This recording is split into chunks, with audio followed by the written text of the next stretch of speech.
to thank you very much. That light is too bright. Okay, you need light for the video. Oh, I see. Okay. I want to thank everyone for coming here and listening to what happened to me in the Holocaust and also in my military service in the intelligence of the United States Army and the United States government. When the Germans invaded my country,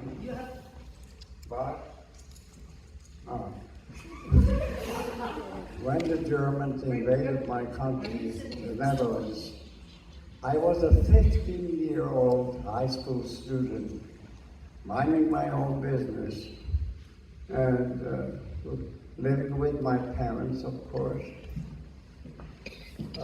and I had two sisters. They were not in the house anymore. One was married, and the other one was a musician, and she was on tour throughout the world or throughout the country, and she wasn't there. Is there a picture? You see my mother, my father, and my two sisters. All of them, of course, were killed by the Germans. I'm the only survivor of an entire generation.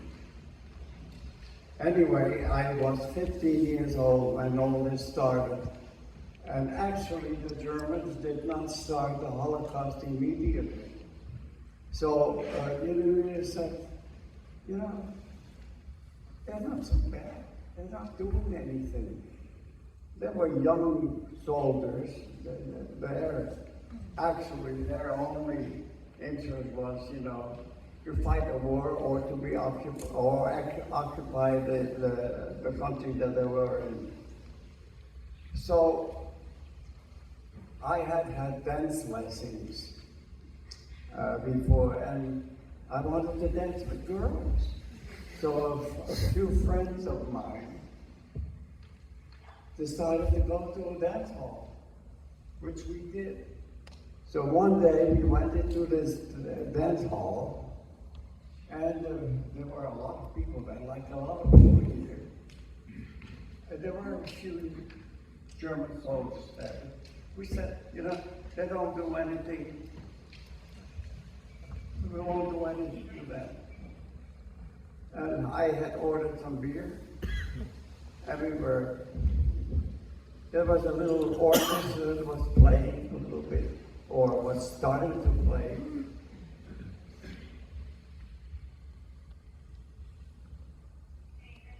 And out of nowhere, Jude!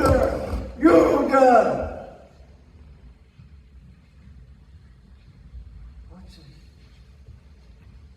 And a little bit further away from me, I see a tall, blond man in civilian clothes with a stretched out finger pointing at me. Jude! Mr. Jude! Are you a Jew? The blood drained from my face. I was beginning to shake. I couldn't answer because I knew what he was saying. The fear. He said, "Rouse! Rouse! Get out!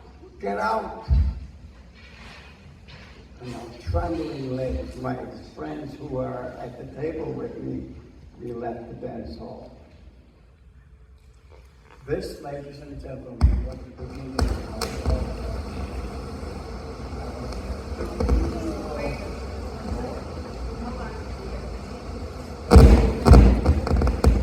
Oh, does it work or it does not work? Well, can everybody hear me? Yes. Okay. Louder. Louder? Louder. Well, is this better? Oh, okay, I'm sorry. Let me see.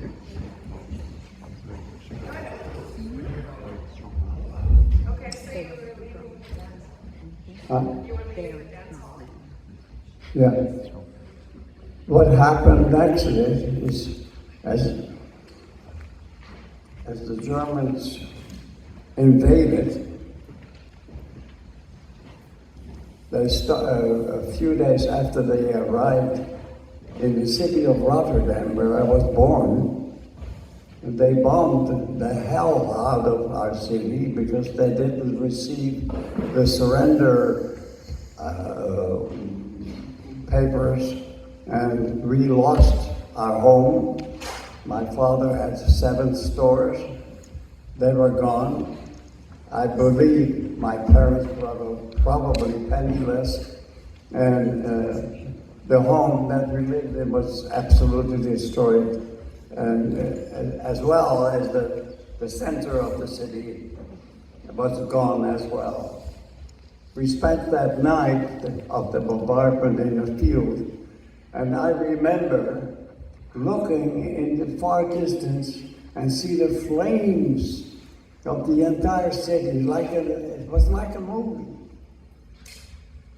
And, well, that was the beginning of hell. Let me see what we have here. You can see here the rubble of the city continuously, and well, that's all there is on the matter of the bombardment of my city. The Holocaust itself actually started in maybe 2 or 3 months, or 3-4 months after the Germans arrived in my city.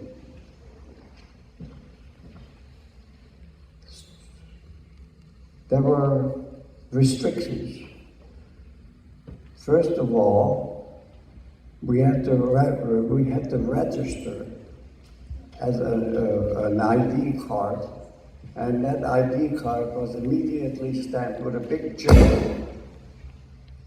After that, we were told that we had to wear a star, and in order to get that star, we had to buy it. And anybody who had a J in the ID, what's that, are they shooting at me already?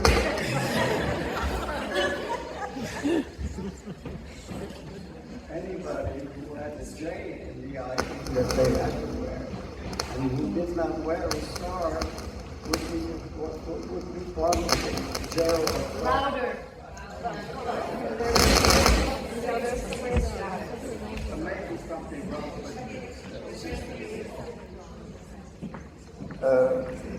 that's fine. That's fine. maybe Yeah, that's better. Much better. we'll hold it here.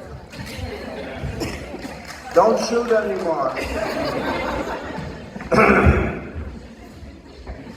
The next thing that happened is we were told you're not allowed to have radios anymore, so turn in your radio. You're not allowed to have bicycles anymore, turn in your bicycles. You're not allowed to go to the parks anymore. You're not allowed to go to the streetcar anymore. You're not allowed to go to the movies anymore. You're not allowed to live anymore. This is how the Holocaust started. And it was impossible, actually, to live. And the Germans, or actually, what were the Germans? They started to invade homes, arrested or took people out, put them in trucks and lorries, and they were never seen again. That happened in the other city, Amsterdam, which is the capital of, no, it's not the capital of the Holland. The capital of Holland, so the Netherlands is The Hague. People probably don't know that, but it's not very important. When I found out that German SS's and Germans and Gestapo invaded homes and didn't arrest people, just took people and put them on lorries and took them away, and they were never seen again. I remember telling my father, And I did, but I'm going to tell you now, I didn't remember, but my children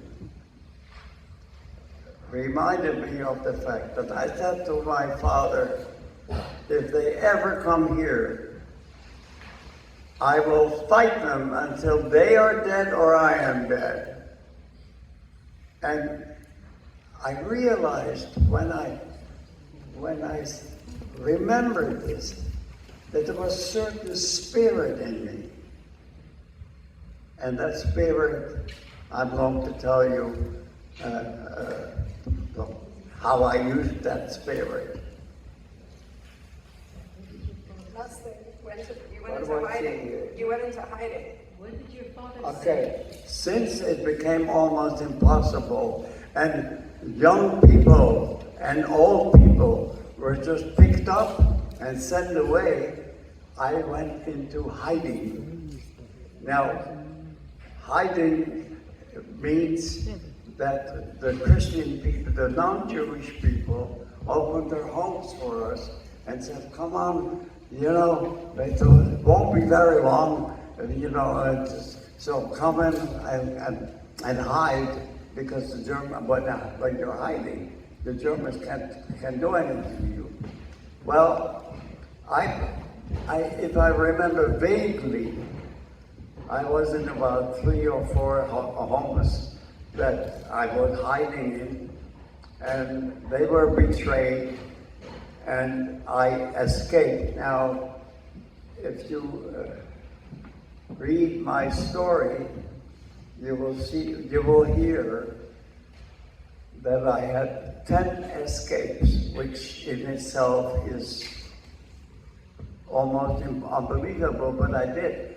However, I disagreed with my beautiful daughter that there were only 8 escapes. Now, there is a difference between escapes and escapes. I had 4 escapes in the Netherlands, and I had 4 escapes in France. And you had 2 whereby you were tipped off while you were hiding, and you left the hiding spot. And if you hadn't, so that's why I count. I did not consider these escapes. But since it became almost impossible to find hiding places, because the people who offered hiding were told, if we find out that you have people, Jewish people in your home, we will punish you too. So it became very, very difficult to find hiding places. So I had a cousin in Amsterdam, and I said to myself, maybe he can help me. So I took a train to Amsterdam, which was forbidden, and I had false papers on me. And I arrived in Amsterdam, and I took a streetcar. Now I'm standing on the streetcar. I had on me a hat like I have now, not an American veteran's hat. It was a fedora. No, I don't need that. What are you doing? Okay, sorry, false alarm. It's a false alarm. By the way, this is my daughter.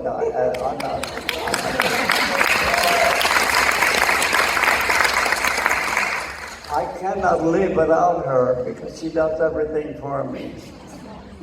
And she is my technical assistant. She's fantastic. Anyway, seriously, I'm standing on this streetcar, and I felt eyes on me. I had this fedora on me, and I had a heavy overcoat on. And suddenly,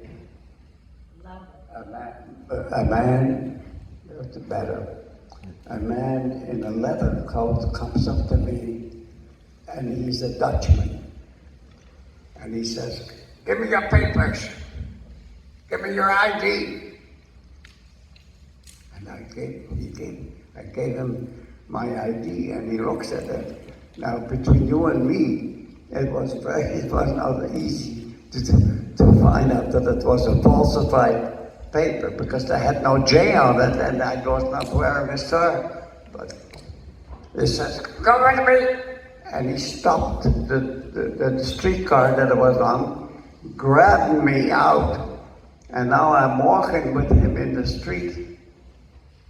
And I said, "What is happening to me? What is going to happen to me? Where is he taking me?" In the meantime, I had found out prior that if you ever get arrested by the Gestapo, because that's what he was. He was not a Gestapo. He was a helper of the Gestapo in the pay of the Gestapo. And I'm walking with him, and I had with me, I believe, if I think back, on my right hand a briefcase, and I had this coat on. I said, if he ever takes me, wherever he's taking me, I'll never come out alive out of that building or whatever it is. And ladies and gentlemen, I was a soccer player. I had been playing soccer. What is this noise? I had been soccer. Talking too close to the mic. You do? Too close to the mic. Who is doing this?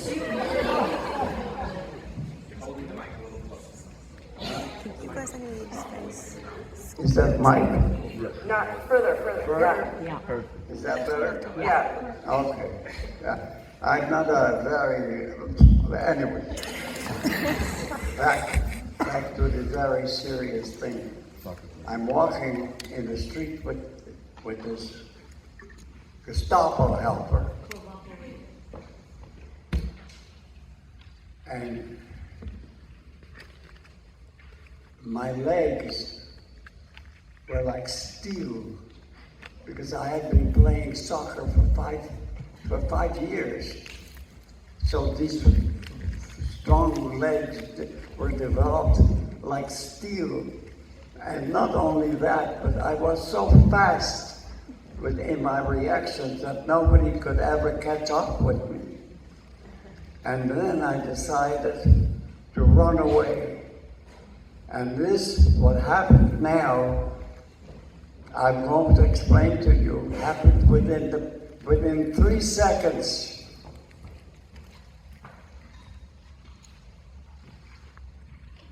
I took my first steps to run away, and somehow the briefcase I was carrying in my right or left hand, I don't remember, came between my legs, and I lost my balance.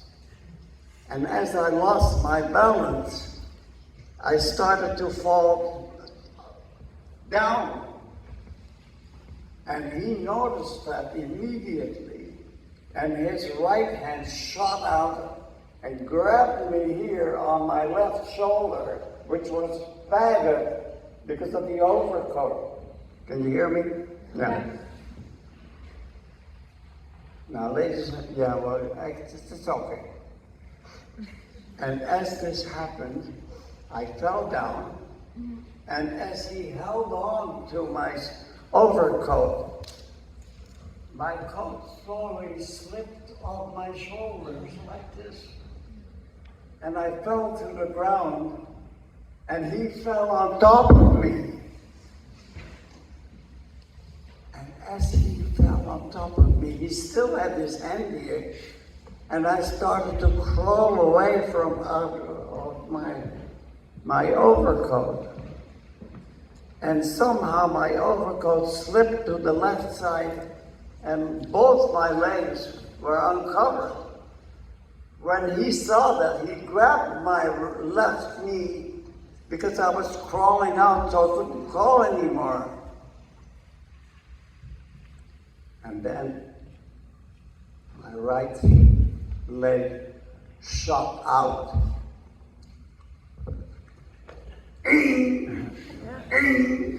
Right in his face.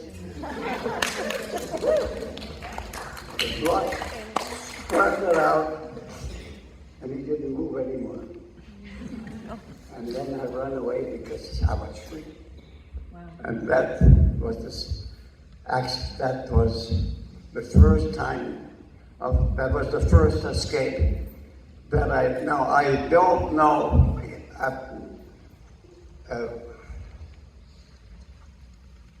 at all. I don't remember whether I killed him or whether but he didn't move anymore when I ran away. So that was the first time that I escaped. So you can write down the number one escape. Right.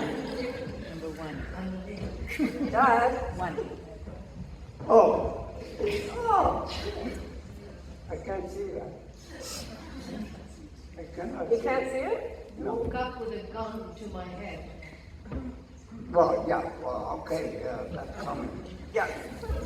Let's talk about escape number two.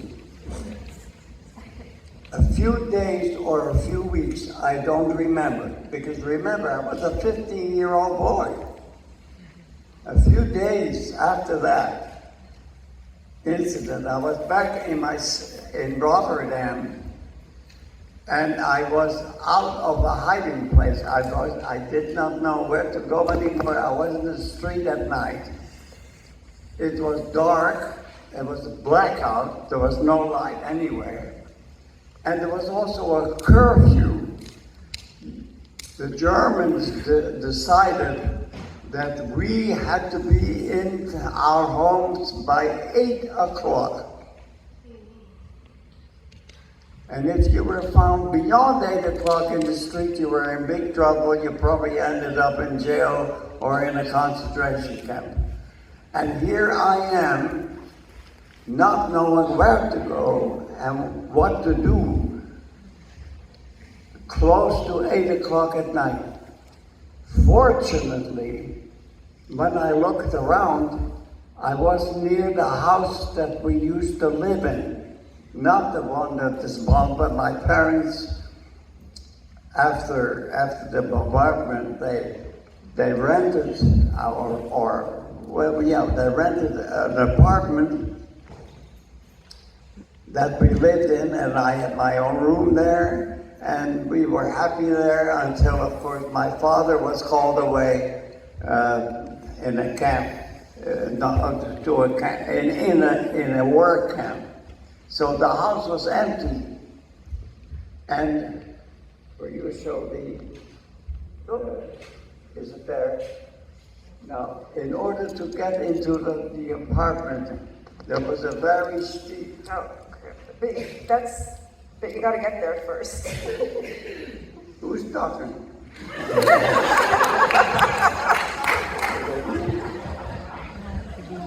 You found a key in your pocket. You see what it is? I can't see it. I know, but you found a key in your pocket, right? Yes, Okay. I found the key to the apartment in my pocket, and I was scared because I wanted to get off the street. So I opened up the door. The first door, there were several doors. There was a door to get into the staircase, and then when you climbed the stairs, excuse me, when you climbed the stairs, there was another door that you had to open, and that gave you entrance to the apartment. So I climbed the stairs, I opened the door, and hey, this is my home, or it was a temporary home. And I see two people sitting there, a man and a woman, young woman. I said, who are you? What are you doing here? Your father hired us to take care of the apartment while they were away. And that's why we are here. I said, oh, I see. So I said, you know, it's okay that you're here, and I thank you for taking care of things for my parents and for me. But I'm dead tired, and I'm going to bed. So I didn't do that. I went to my own room because, you know, stuck into my bed and fell into a very deep sleep. That's good. I'm sleeping, and there's the next morning. And the next morning, I wake up and there's something on my head. And I open my eyes. There's a gun on my head. And there's a guy standing, I don't remember, was sitting next to me. Get up! Get dressed!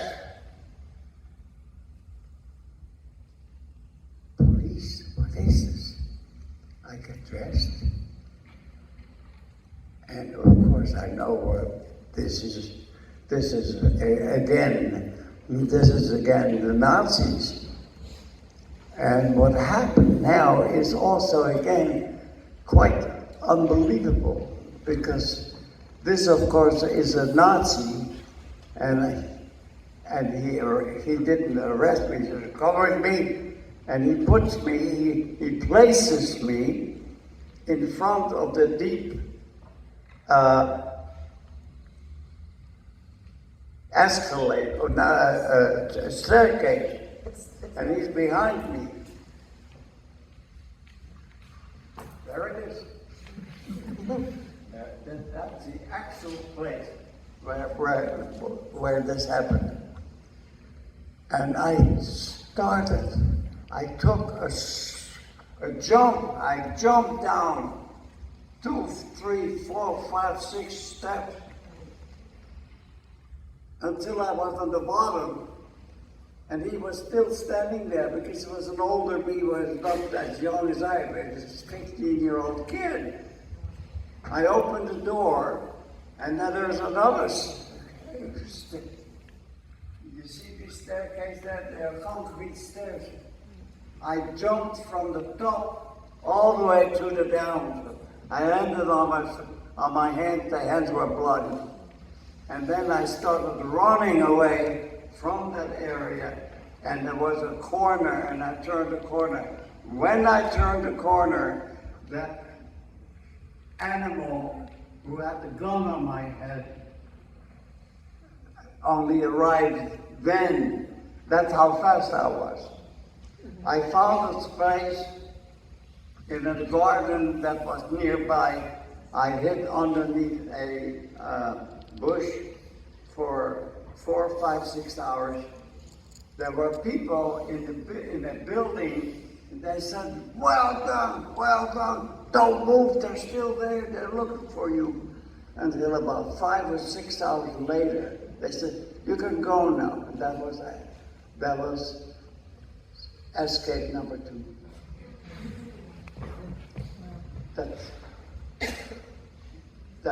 That's what happened. What's next? Next is escape from my sister's home, and it failed. So, He got caught. again, it was very difficult to find hiding places.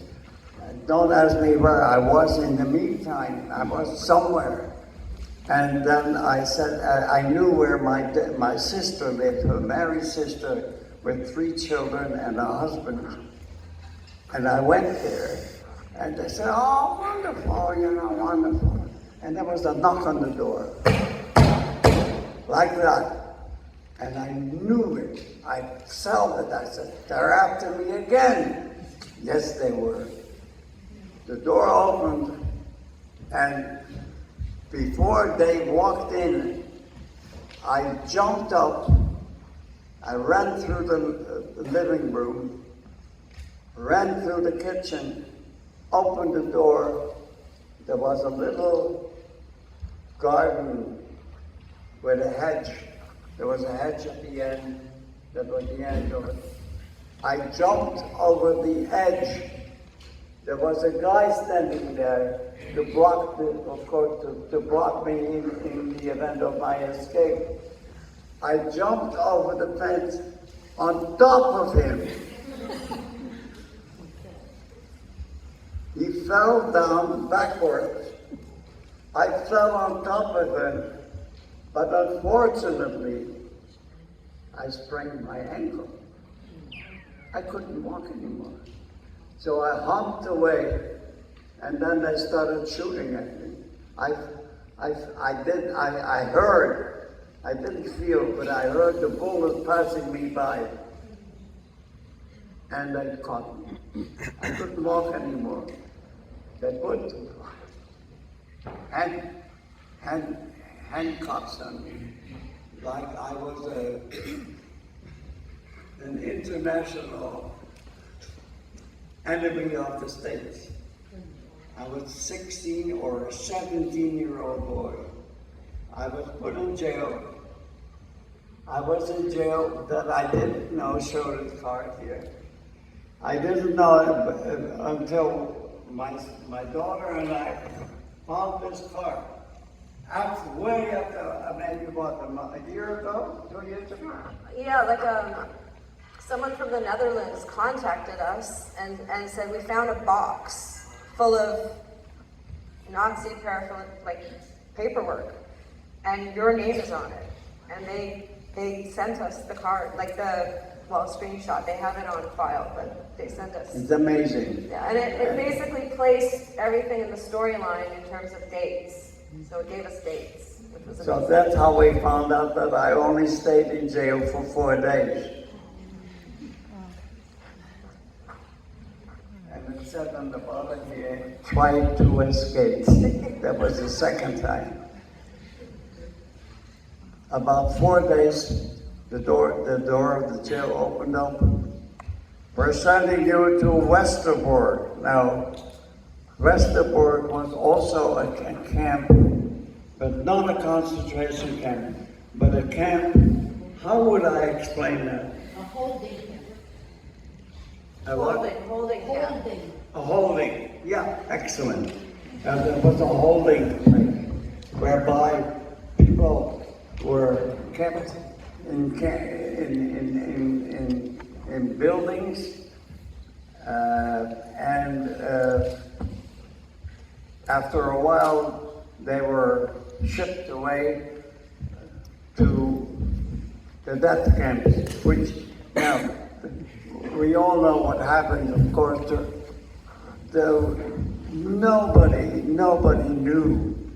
Nobody knew that there were the camps when you arrived, you were killed. And nobody knew that. People who were put in cattle wagons. Huh? Transport. I can't hear you. Transport. They put on transport. They thought maybe we were going to be sent to a work camp, and anyway, I don't want to go into this because that's too bad. I was put into a passenger train with handcuffs on, and the train went to Amsterdam. When the train arrived in the station of Amsterdam, there's the station of Amsterdam. And of course, I was not alone. There were about 50 people in the group of people that were being sent in the train to Amsterdam. And when the train entered Amsterdam, we were told, you have to be responsible for your own luggage, and you have to put your own luggage into the buses that are in front of the station. And we need volunteers for that. What? I was number one to be volunteered. So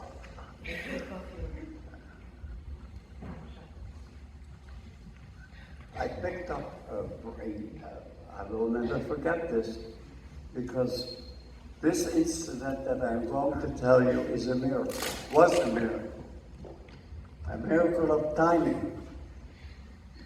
I picked up a yellow suitcase, put it on my shoulder, and started walking. There were 4 guards around me with rifles. And we walked throughout the area here. I can't see it. Yep. Is that the area? Yep. Okay. And outside there were buses standing, and I took that one suitcase, put it in the bus, returned again, put our bag, put the bag on my shoulder, and there are still 4 guards around me. And I start walking with them back to the exit where the buses stood. And then trains must have arrived at that same time. And this discharged passengers of about 4 or 5, maybe, I don't know. But all of a sudden, I was surrounded by people. And I didn't see the guards anymore. So what did I do? I had this bag on my shoulder. Pillowcase? Dirt. I beg your pardon? Was it a pillowcase? No. It was not a pillowcase. It's some kind of a bag. I don't know. I remember it had a rope on top that closed it up, and a little toy stuck its head. You know, a toy that goes like this when you pull it? That was on top of that. And I know that because when all these people surrounded me, I turned the bag upside down and everything fell on the ground. And people say, oh my God, let me help you. In the meantime, I didn't see the guards anymore. And out that way. Now, what happened next is amazing. Because for those of you who know Amsterdam, when you cross the bridge from the station, you end up in the red light district, where the people usually sit in front of their windows to ply their trade. But now, because of the curfew, not of the blackout, was everything, so that we're all walking in the street. And I arrived there, and I had a coat on.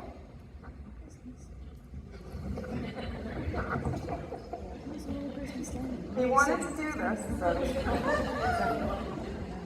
He's a master of disguise. I had this coat on.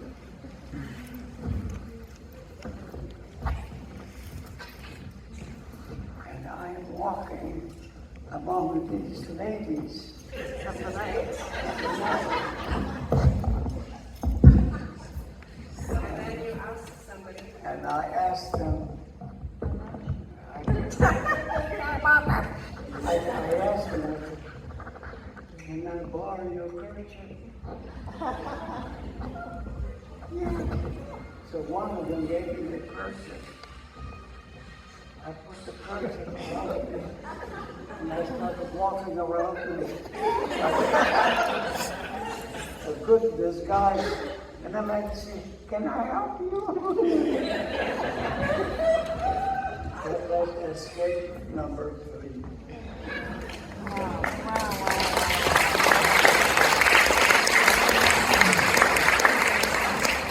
Now if you go back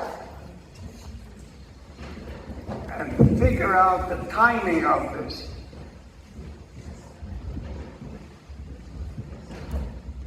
That the arrival of the train, the fact that I picked up 2 suitcases or bags, left and right, and in the center, and the train, and then other trains come in. Just work out the timing. It is incredible. It was a miracle. To me, it was a miracle. Anyway, that was Okay. escape number 3.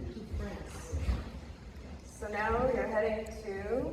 Now I again, you know, the more the Germans were there, the more difficult it became to find hiding places. We found out that there were two men who worked for the Germans, and the Germans at the time needed workers. This was before the time that they forced people or young men into Germany as forced laborers. These 2 men hired young men to work for the Germans at the Atlantic Wall, which the Germans had built all the way from Norway all the way down to the southern part of Spain, France. So I said, you know, that's fantastic.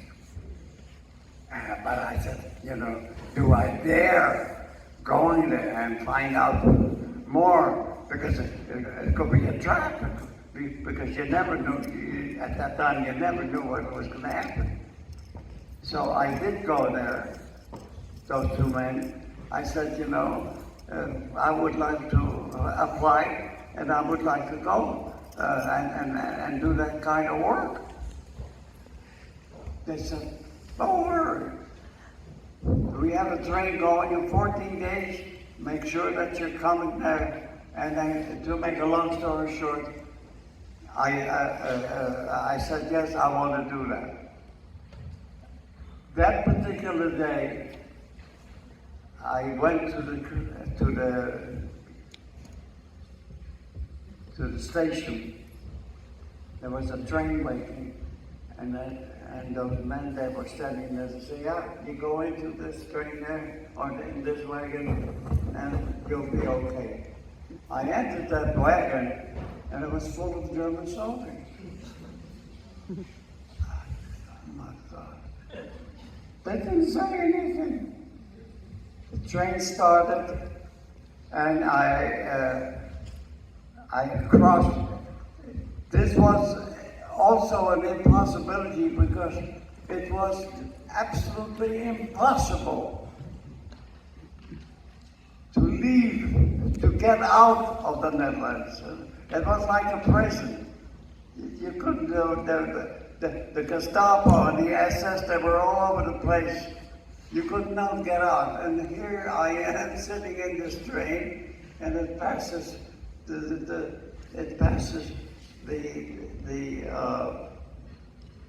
border of Belgium. No problem. It passes. It goes into France. No problem. And we ended up in Paris. I speak now a bunch of languages, but then I must have been about 16 or 17 years of age. And I'm in Paris. And in Paris, no, when the train entered Paris, we were told we have to change to another train. So here's some money, you know, and walk around Paris and do what you have to do. Be sure to go back at 5 o'clock, because then there's another train that goes to the southern part of France. Now, I do not remember the name of the city, where that particular work camp was, but we arrived there. And we spent the night, I would say we, but there were a whole bunch of young guys, of course, that were with me.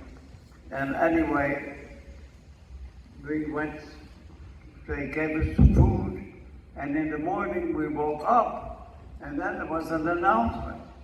And the announcement says, all newcomers will have to report, go out to whatever I remember, and the doctor will examine you.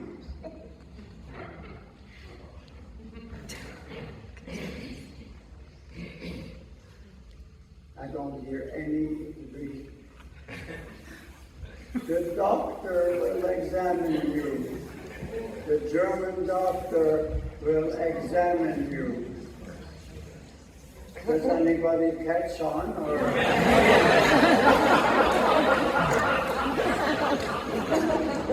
Are you all stupid? Do you know anything about the Jewish? Okay. Yes. All right. Yes. Let's not get into. Rabbi, will you explain it to them? Okay. Dad, we need a setup for the next one, though. We want to see a picture. Yeah.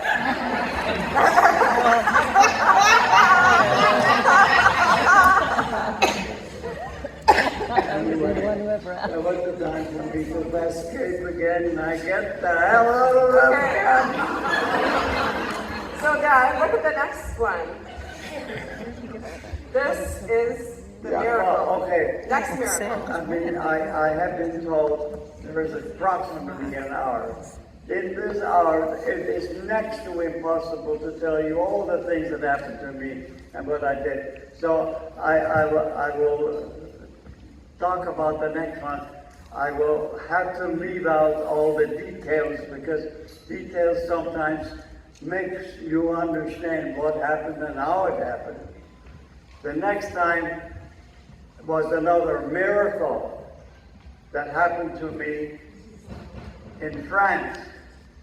I met people, when I was in Paris, I met people who helped me. They were part of the resistance. They were, I won't even mention their name. No, mention it. Well, okay. Their name was Ben Houghton. I don't know, I still don't know today if they were the people who were in that coffee empire or not. But they helped me. And the woman, Mrs. Van Houten, says to me, oh, and I also forgot to tell you, I had false papers, very good false papers, and my name was Piet Lutger. That's a Dutch name. Piet is like Pierre or Piet or Peter, and Lutger is L-U-T-G-E-R-T. So they said, Piet, they didn't know my real name and didn't tell them I was Jewish or anything. I was just, and this Mr. and Mrs. Van Houten, they said, Piet or Pierre, it is, to stay in Paris is so dangerous because the Germans pick up young men, send them to Germany, and you know, and if it happens to you, we don't want. So what we will do is we'll find a farmer for you where you can find, where you'll go work on the farm, and you know, stay in the farm, and when the war's over, at least we have been able to save you. I said, well, that's great, that's great. So she said, let me explain something to you. This particular farmer is in Auxerre. Now Auxerre is about, I don't know, 100, maybe 200 miles or kilometers from Paris, somewhere south of Paris. And here is a piece of paper. When you arrive in Auxerre, here is where you go, you turn left, you go right, and then you find this farmer, and you can start working there. Great! I take a train, not from Gare du Nord, but from Gare de l'Est. I remember that. Sit in the train, I arrive in Auxerre, about an hour or 2 hours, I don't remember. And the exit is full of German soldiers and French police. And everybody who is passing the exit is being examined by papers. The only paper I had was what they meant. The man gave me, he said he worked, that this is Pierre Roger, and he worked for the German paper on the whatever. I said, oh my God, well, maybe that's good enough. So I finally, I'm standing in line. I pass on, and the four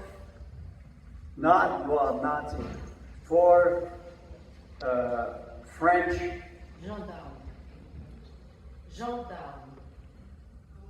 can't hear me. Police. French police? French Gestapo. Anyway, there were French, Gestapo. not Gestapo, no, the French police who worked for Vichy. Vichy, they were not Nazis. They said, no, my French was not just too bad. And so they say, vos papiers.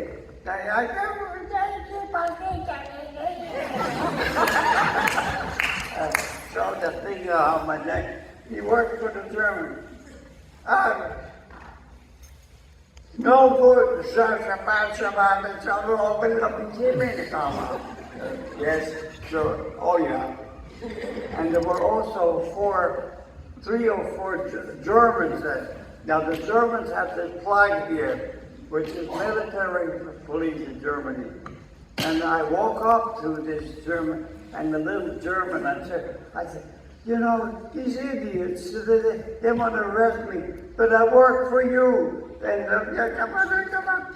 So this boy has nothing to do with it. So I got arrested by the French Vichy police. And I'm sitting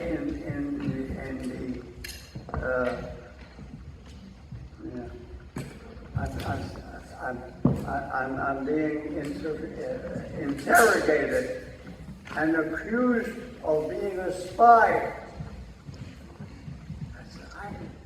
This is all in my poor French. I'm not a spy, but get out of the you know. I sit there the whole day, and they said, we know you're a spy, and you know, we know you're a spy, we know you're a spy, and we're going to put you against the wall. And I said to myself, yeah, well, that's the end of it. That's the end of it. And at night, the door opened where I was sitting, and they said, come here. I said, oh my God, there it is.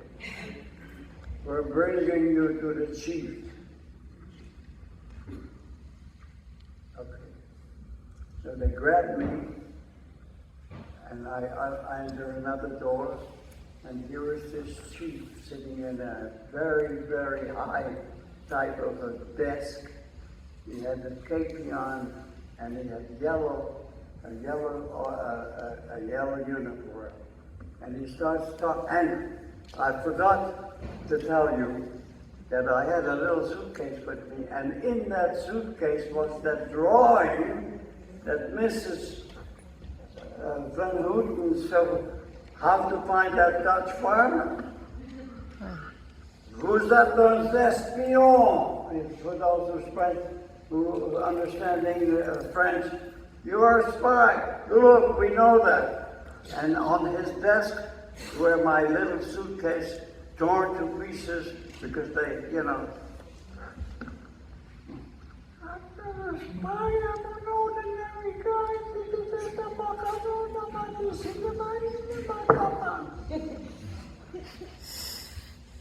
And he finally says to me, in French, it's only French. My French was not bad then at that time. And he says to me, This is in French. I think that what you're hiding. Because I was not telling him I was a Jewish and that I was, on an escape. He says, I know what you're hiding. He says, come with me. He leads me out to another room, and it's in the back of the building. And he opens the door, and he says, here are your papers. Get out of here as soon as you can and run as fast as you can.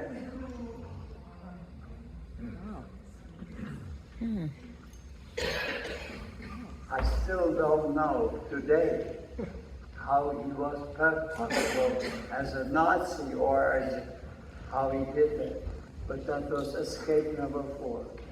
And the parachuters who landed there in that town a What couple of days. I found out later, much later, that the reason that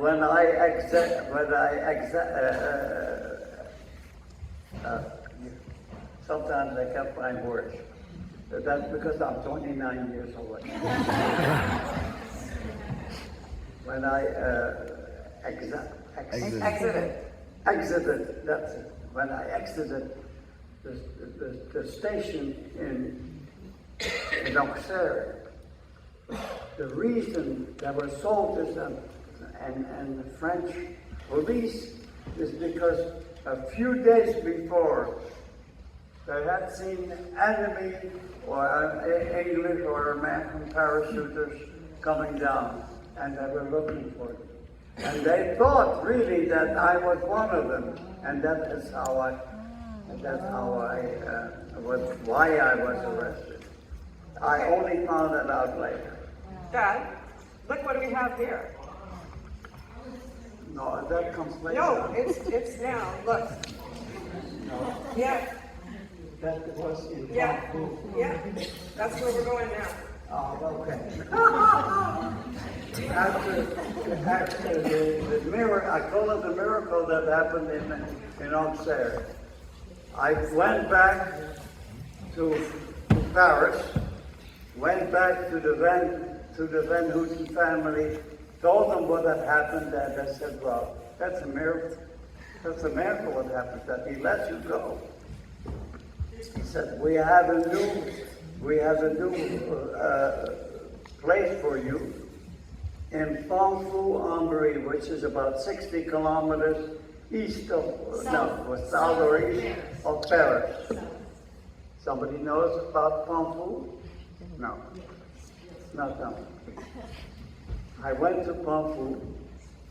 There were Dutch farmers, and they knew about me. They said, oh, come on in.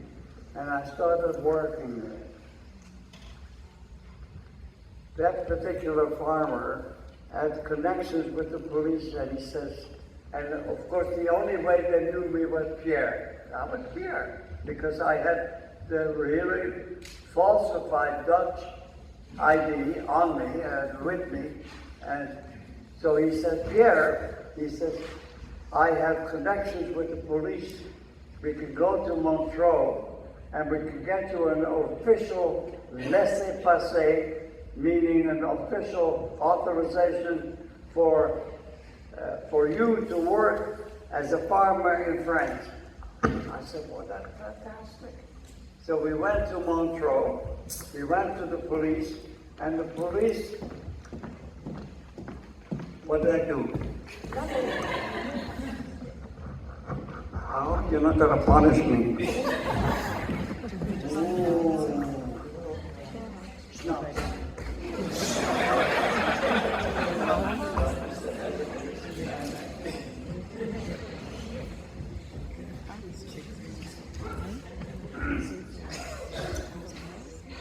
The best thing is still to come.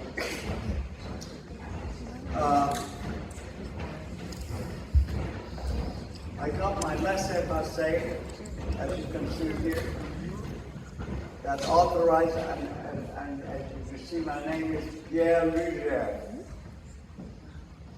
this authorized me to be officially working as a farm worker in France. In the meantime, I found out that the farmer whom I was working for had not given me the food rations that also was in the envelope that the police gave him, and he sold those on the black market, which I didn't know. The food that I was getting at that Dutch farmer was horrible. And when I found out that he was selling my food tickets on the black market, I had a big argument with him, and a little boy, who was he? Oh, can't remember his name. Bernard. By that time, by the way, my French was fluent, by the way. And I had a little friend, Bernard, he says, Pierre, come with me, I will find you a new job. And then I found a new job. Very nice French people. They had good food. But the only thing they did not have is a room to sleep, so I slept in the stable with the cows. I didn't mind that. Tell them what kind of work you did on the farm. Well, I cleaned the horses, I cleaned the stables, I picked beans, I picked potatoes, and that's the kind of work I did. Until, here comes the good part, in the middle of the night, the door to my stable opens up, and here's a man. He happened to be the mayor of the city, the little village of Montfort. He says, "You speak English, you speak English." I said, "Yeah." He said, "Yeah, this by the way, is in French." He takes me to a place, and I see this on top, which you don't see here, was a wooden cover. He put the cover, and he says, and two people come out of that.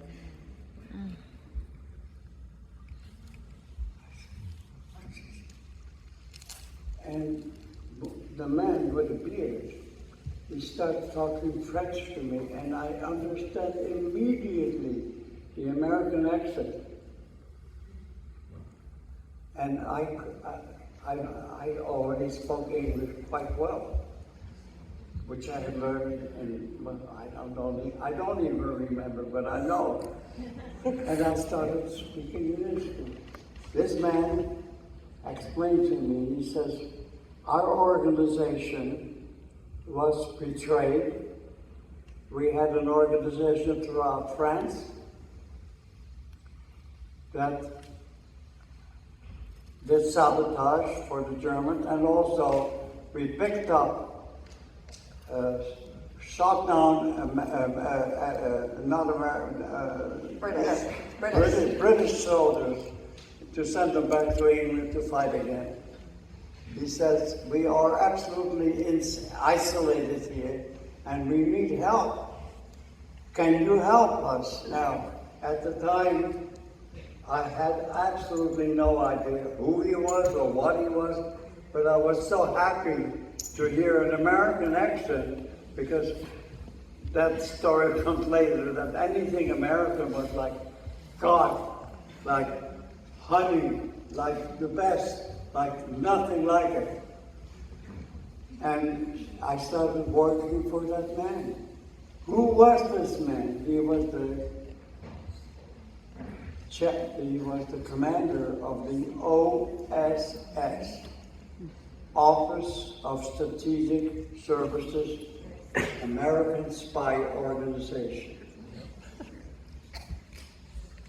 What I did for the OSS is predominantly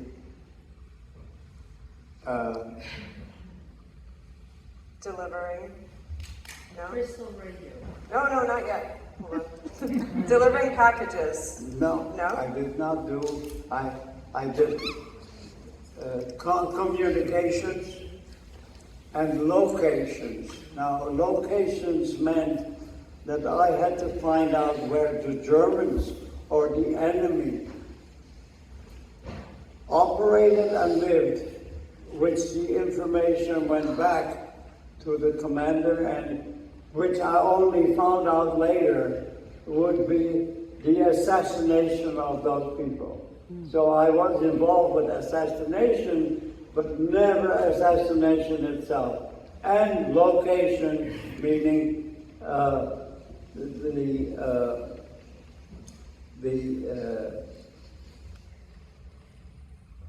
don't know how to explain that. What is it? Well, I can't think of it. That's now. okay. That happens sometimes when you're 29 years old. Dad, why don't you tell them about what they asked you to do about the radio transmitter? What? The radio transmitter. Transmitter. Oh, yeah, I forgot that. That's okay. Since they were isolated, what they needed is a transmitter, because they needed information back to London, England, where their headquarters was.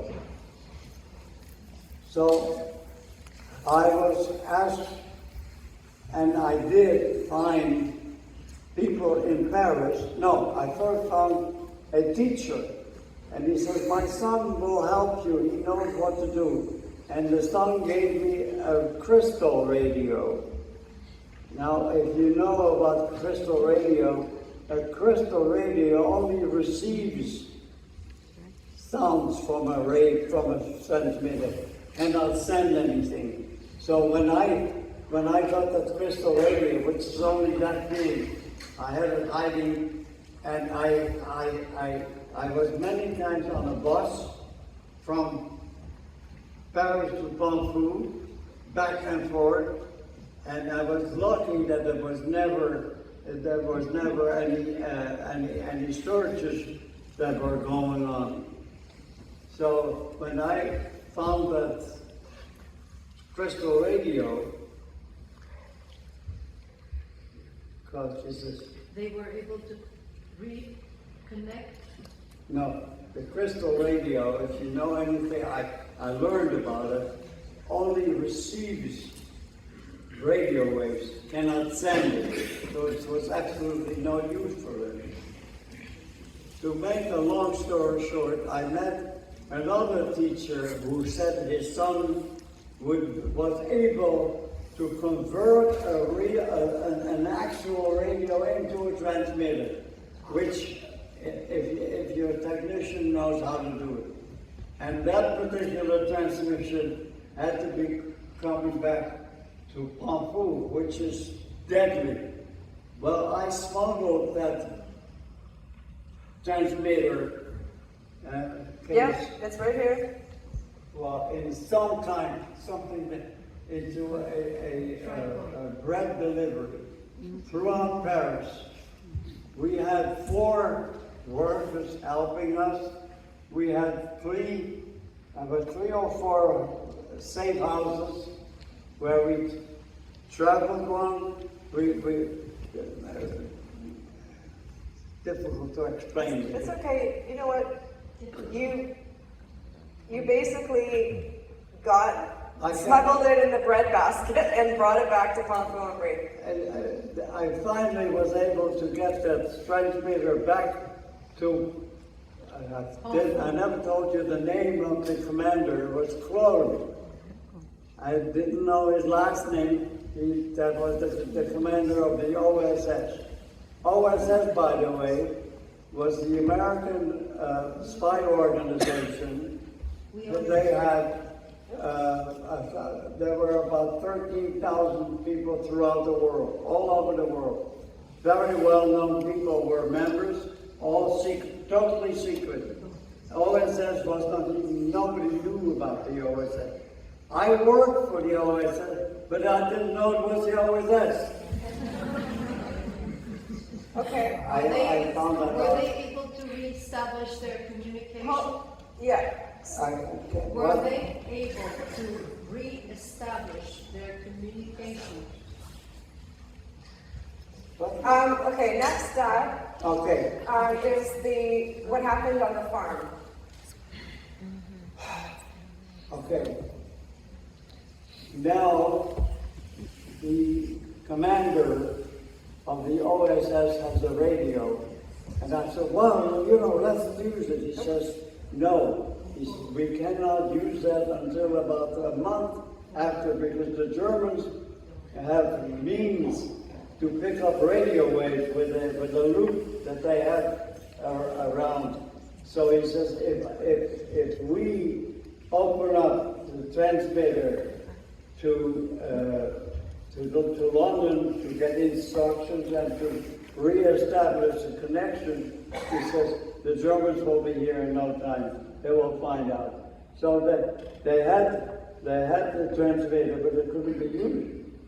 And in the meantime, I went on working for the delivering papers and locating where Germans or work or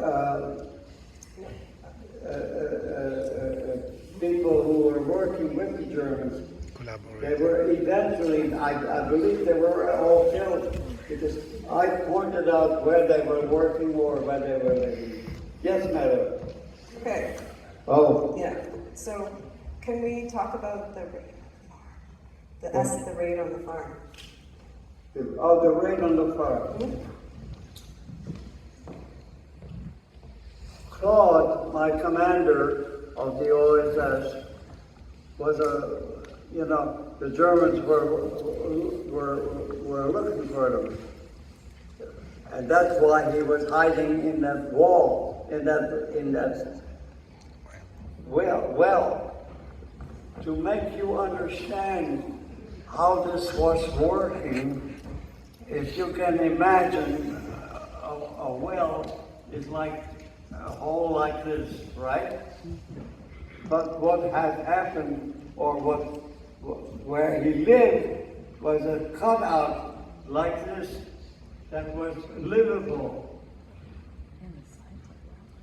So that's where I was in that as well, and that's how he was in hiding, and the Germans never found him. But one particular time after we got the transmitter, we found out that the SSers were on their way to raid the farm because they had, or whatever it was. What we did is we took curtains and we blocked the entrance to the living part of the farm. So when you looked down, you couldn't see anything.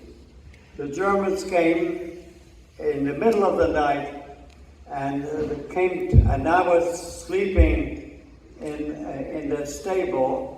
They came into the stable, opened the door, and there's a house, papers, and I showed them my laissez-passer.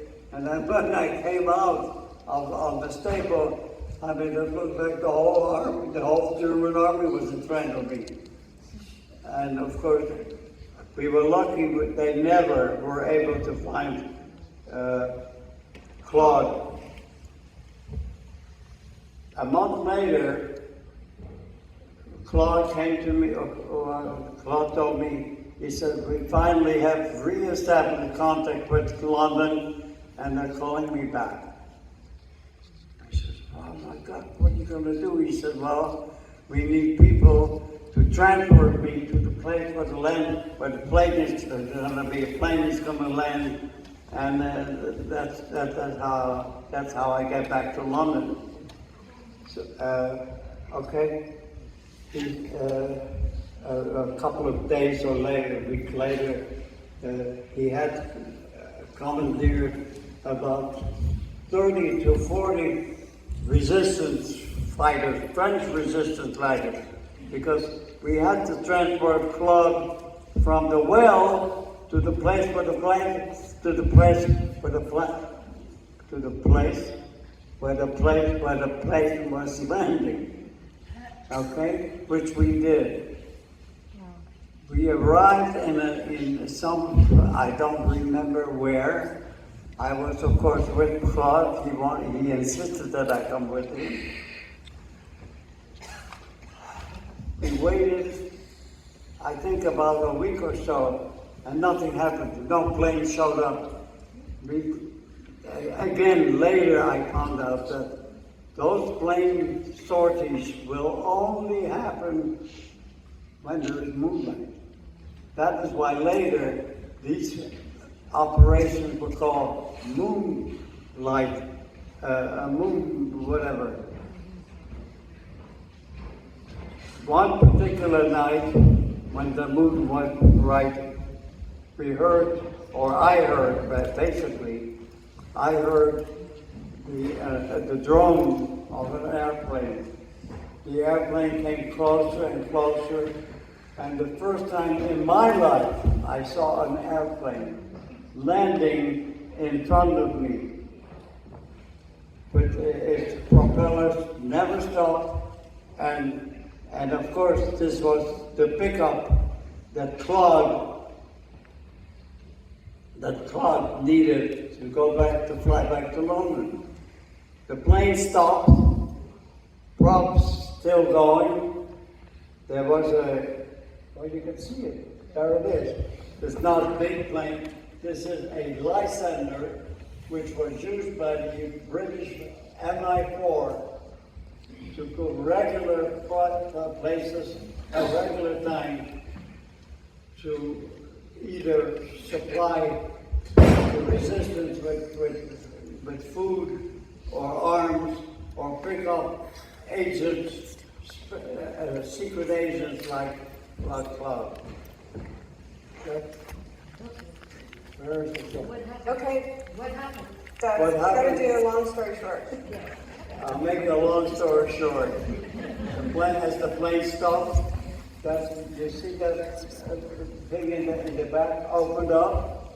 Claude ran through it, climbed inside. I was behind him. I had a package that I gave him, and as I gave him the package, he pulled me inside the plane.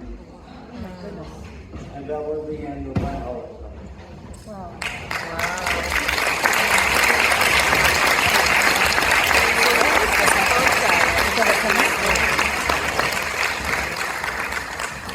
Now, we haven't gotten to the next part yet, but if anybody has to leave, we understand. But there is the next part. Now the next part is, But Doug, you do have to do the kind of quick version, okay? okay, so as I landed with Claude, this is the first time in my life that I ever was in an airplane. I was scared to death. And when we landed in Paris, in London, I was interviewed by the British MI4 and the SOE because they thought I was a spy or anything. Then they found out, of course, I was a Dutchman. I was a Dutch citizen, and then they turned me over to the government, to the Dutch government in exile, headed up by the Queen. And they said, well, you know, we understand that you are a Dutchman. As a Dutchman, you have to join the German army. The Dutch army. I said, no. I have to make it. Claude, what did Claude say? I have to make it fast.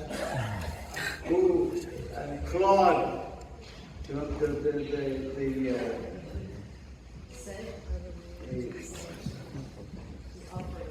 the commander.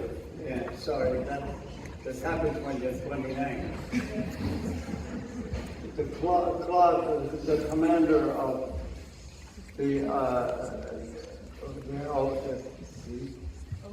he appeared not in civilian, he was in an American uniform And he says, no, Jack Boeki, then he laughed, by the way, when he found out my name was Jack Boeki, is in the purse of our organization and is being transferred or being sent to the United States for further training. And I was sent to the United States, where I was sent to Camp Ritchie. Camp Ritchie was a secret camp where people like me were trained in counterintelligence. So I was not only an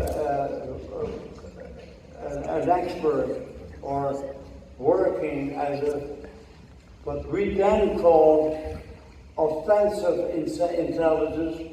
This was defensive intelligence, because the CIC stood for counterintelligence, preventive espionage. And that's why we were trained. I was trained in the in the CIC for 2, 3, 4 months. I don't remember exactly.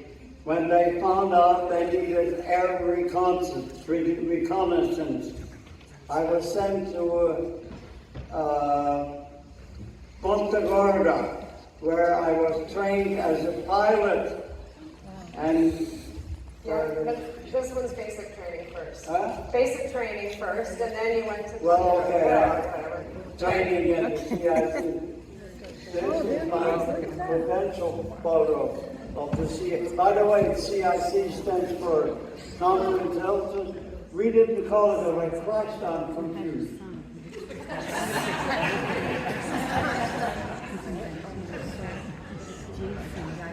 Okay, and then now you're going to, all of a sudden you're getting sent to D-Day. Okay, because of a lack of time, a lot of people have to go home. They probably have to eat supper, or they have to make whatever they have to make. So I will make it short. The CIC was attached to the 90th Infantry Division of the United States Army. The 90th Infantry Division, the Texas, Oklahoma Division, I landed in Utah, on D+2. And if there is time, there's some, we can ask you some questions, because I'm exhausted. I have enough. Why don't you come and sit here? Yeah. Come and sit, and then you can drink water. Well, I can do something else too, man. I'll go to this chair. That doesn't work. All my stuff works. Okay. Why don't you sit down this side? Yeah, I'll sit down. Come. Yeah, I was born in 1924, meaning 2024. You can figure out I'm 29 years old.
What state did you land in the United in the U.S.? I don't know how to do that. What state did you land in France? I think I deleted it. Which state? What state did you land on Utah Beach. I landed in Normandy on Utah Beach on D+2, June the 8th, 1944. Right. What did you do after? I beg your pardon? What did you do after? What happened? What happened? Oh, we landed. You mean what happened? Where did you go? What When did you do? you, about the Jeep, when the Jeep went into the water. Wait, hold on. Tell us hold when on you a second. got out of the Jeep in the water.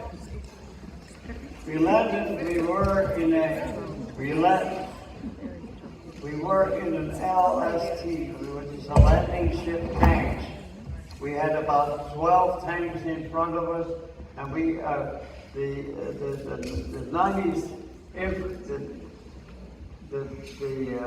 the CIC detachment was in the back of that LTS that landed in front of Utah Beach, and the doors opened.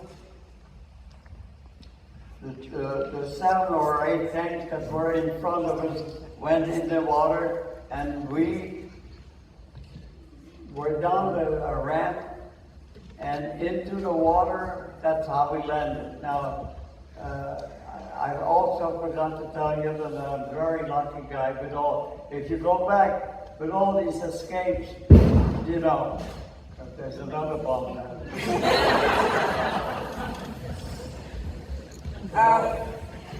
Okay, a few days after D-Day. Okay. Do we want to continue question and answer, or? Oh, you want to go with D-Day? Yeah, Okay. What? when he lands. Well, what do you want to know about D-Day? He doesn't know where, like, do you want to know? He was saying that he was behind 5 or 6 tanks with his spy counter-espionage division, and that's where we're at in the story.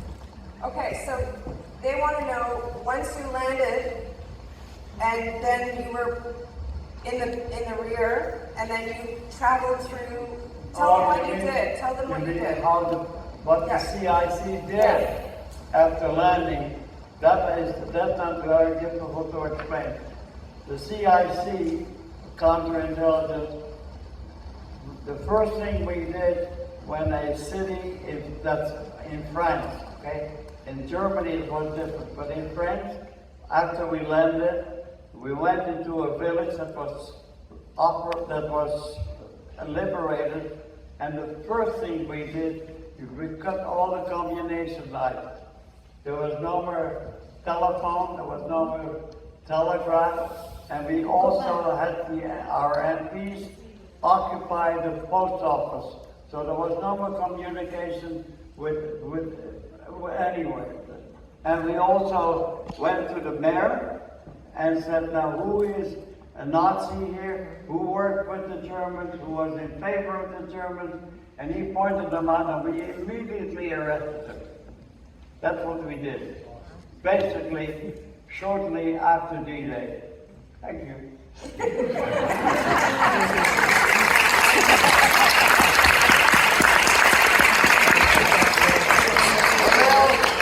Anything else?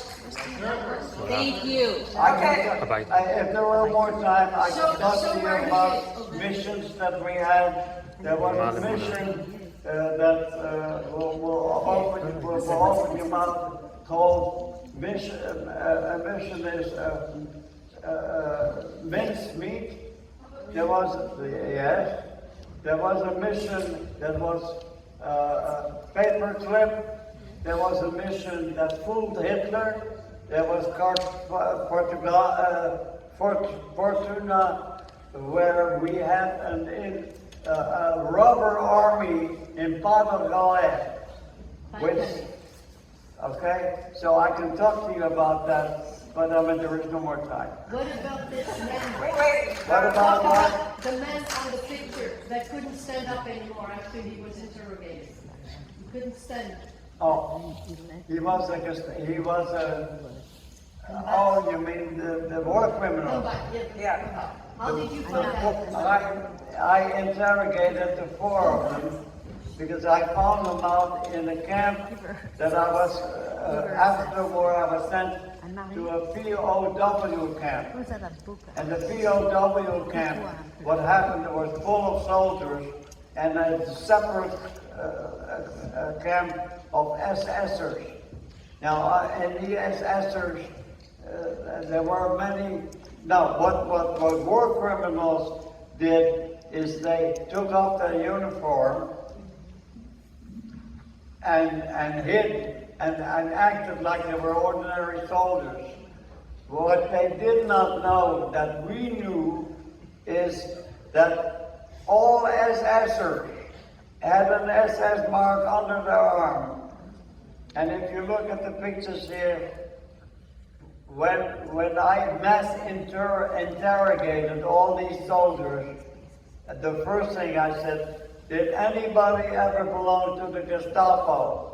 There was no, almost sometimes the guy in the white, he was a Gestapo agent. Anyway, But then the next thing you said, are there any Gestapo? Then you went, what was the next we one? went through the whole, were there any SD, Sikh ISDs, were any Gestapo, and the SSs above the rank of sergeant, all these were all automatically arrested by us. But, okay, yeah. So does everybody understand, like, the minute they saw under the arm, because Well, they could were tell- immediately arrested. They could tell that if they were lying, there was a lot of liars. They had a tattoo. Yeah. There was a tattoo under the right hand, either, I forgot, the left or right arm, right here. And many of them had hawk. They had, Scraped it off. they had wounds, no, scars there. They're taken up, they're the scar here, you know. Yes. Any questions? Yeah. At Nuremberg, after World War II, it is rumored that the Jewish resistance tried to poison all those SS officers by lacing poison on the bread in the morning. They would all have bread in the morning, and they would poison them all. And then apparently they all went to the hospital, but You they mean didn't the all red kill. poisoning? Yeah, true, Were you there? true, no. But tell them what you did there. At Nuremberg, what happened in the prison at Nuremberg? Hold on just a second. Tell them what your unit was responsible for in Nuremberg. Oh, in Nuremberg, when the trials were going on, we were, I can tell you a story, you'll laugh your head off. Okay, before you go on to that, so You want to laugh your tell head me off? about the bread story. What do you know about the bread story? What do you know about the bread story? Yeah, it's a true story. Did anybody die? Did anybody die? Did anybody die? That I don't know. That I don't know. But tell them what your unit was doing in Nuremberg station there. What was their responsibility? The responsibility was the exit and entrance into the palace of justice where the Criminals. trials were being held. There's a picture of it. Yeah. What was your funny story? Yeah. Okay. What was your funny story about being in Nuremberg? The funny story is, during the occupation, first of all, I was stationed in the American occupation zone, right? So it's all American, everything is American. In Nuremberg? In Nuremberg. And the trials were going on, and I had a German aluminum radio. We lived in palatial places, and my radio went on the blink. And then I found out that in the building where the trials were being held in the basement, there was a man who knew how to repair radios. So, you know, I was in that building day in, day out. I didn't need a pass because all the MPs in front of the building, they knew me. They said, "Oh yeah, go ahead." So I went into the basement of the building while the trial was going on, and I talked to this guy, and I said, "Can you fix my radio?" forgot to tell you that during that time, there is a rule of non-fraternization with Germans, meaning army personnel was not allowed to talk or negotiate or be or whatever be with Germans. That was then against the law. Not for the CIC, because we need, we were beyond that. So one day, I found out that my radio was repaired. And stupid me, I took my Jeep. I had on me, I had no trip ticket for every time that a GI or soldier, he had needed a trip ticket. I didn't have my credentials on me. I didn't have my rank run on me. I had nothing on me. I was out of uniform, without a tie, and without a helmet. I had a kepi on. And I take my Jeep, I go into the building, the MPs, they know me, they say, go ahead. And I start talking to that man who had repaired my radio. And I said, I'm talking to him. Soldier! Now look up, and there is a colonel. The colonel with his gun like this, he said, Soldier, you're fraternizing. I said, Sir, I'm a CIA. Arrest that man. I was arrested in the building where all the war criminals, like so many were, in a cell not next to them, but around them. I spent the whole night in that jail, together with all these war criminals. But tell them what happened in the happened. morning? In the morning, of course, they said, where is Boeki? They called me Boeki, by the way. Where is Boeki? And my Jeep is gone through. Well, he must be in the building. And then they found out, of course, through the MPs, because the MPs were all my friends, but they had to arrest me, there's a captain. By the way, that colonel was drunk on duty and was sent back to the United States.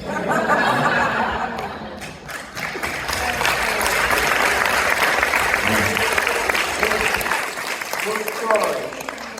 Thank you.